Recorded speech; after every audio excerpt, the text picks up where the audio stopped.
When Stephanie and her brothers came to Sligo School, she was in first grade and her two brothers were maybe second, third, fourth, I'm not sure where they were. But they all started having piano lessons. And I very quickly discovered that if I didn't watch out, she would catch up and pass her brothers. She was very, very bright on the piano right from the word go.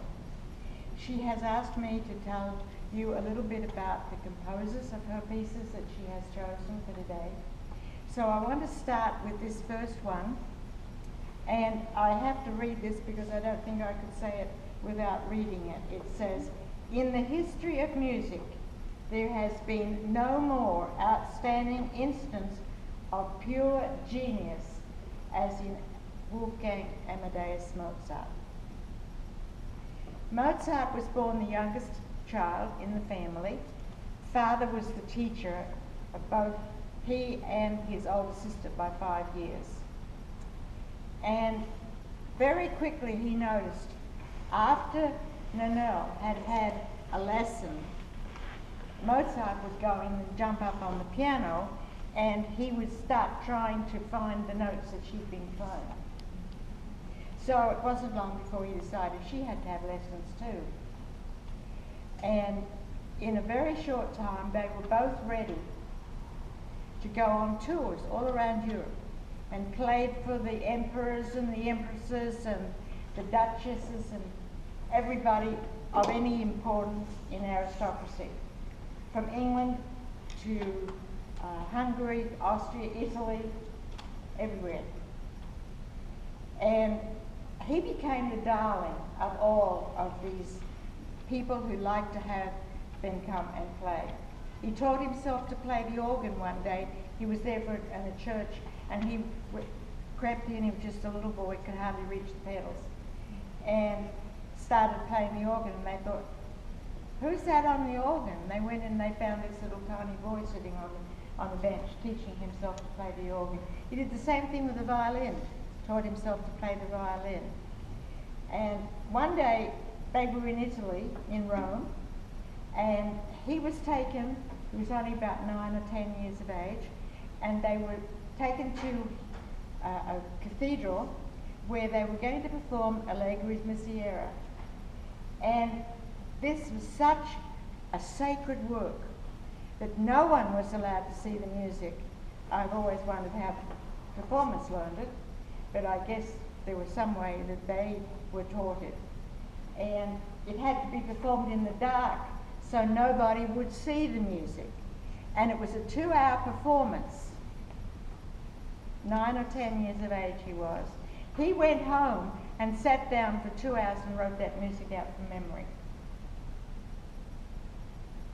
I mean, if that's not amazing, that is just the genius of this man. Beautiful music became synonymous with the name of Mozart. His melodies are beautiful. He composed every type of music there was for every combination of instruments or voices, from the simple little minuets that he started composing for the piano when he was only 4 years of age, right up to piano sonatas, simple songs with just a piano accompaniment, right through to operas and oratorios. He composed for every kind of combination you could imagine. The piece that Stephanie's going to play is called a rondo. Now, a rondo means that the main melody keeps on coming round. Now, the amazing thing that he's done with this is that he hardly ever repeats it the same way. He does all kinds of different things. Listen very carefully to the beginning as she plays that first melody. See how many times you can hear it coming back? And see if you can imagine what it is Mozart has done to make it even more beautiful. Just one word about his death. He was born in 1756 and he died in 1791. That only makes him 35 years of age. Not too long before he died, a stranger came to him and said to him, I want you to compose a requiem. Now, a requiem is music for the dead. And he had that kind of feeling that he was writing this for himself. And it was the last work that he composed. In other words, he never even finished it. He died before he got it finished, and someone else had to finish the music. He died absolutely penniless. He was buried in a pauper's grave, and to this day, nobody knows exactly where he was buried. But he's left behind an absolute wealth of wonderful music. And I have often wondered, if he'd lived another 35 years, I wonder how much more music we would have had. His music is not chronicled the way other composers is.